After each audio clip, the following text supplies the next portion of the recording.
So this is the basic architecture of our live information management architecture, where you have the input events, external events coming in, and we basically listen to those events.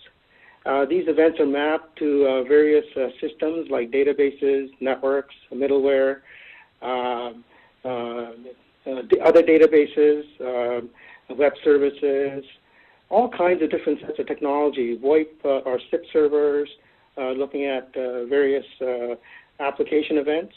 And we basically are listing, basically these events are mapped according to the business definition or the business process that's being defined. And what happens is that when the event comes in, we are basically checking that event against the process definition. Now, if that event is not part of the process, then we flag that as an anomalous event. And we can basically send that alert to, we can actually block it, or we can actually send this alert to command and control for more actions. Now, the key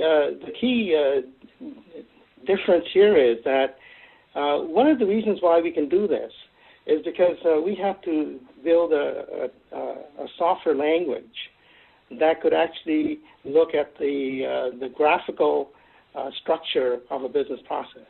It could actually read the graph from its causation, from cause and effect relationship.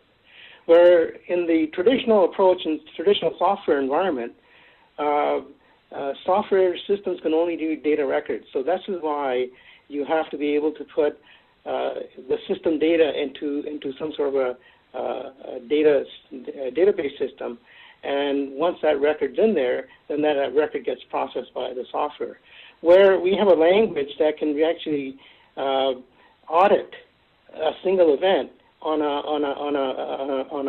a graphical UML type process. You can actually see if that event is being followed or not. If it's not, then we can automatically alert.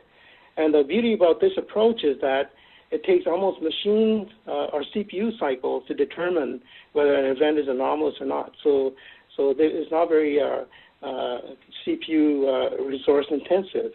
So then, in which case, you can actually monitor thousands and thousands of instances of business processes and see if they're anomalous or not. So it's not very CPU intensive.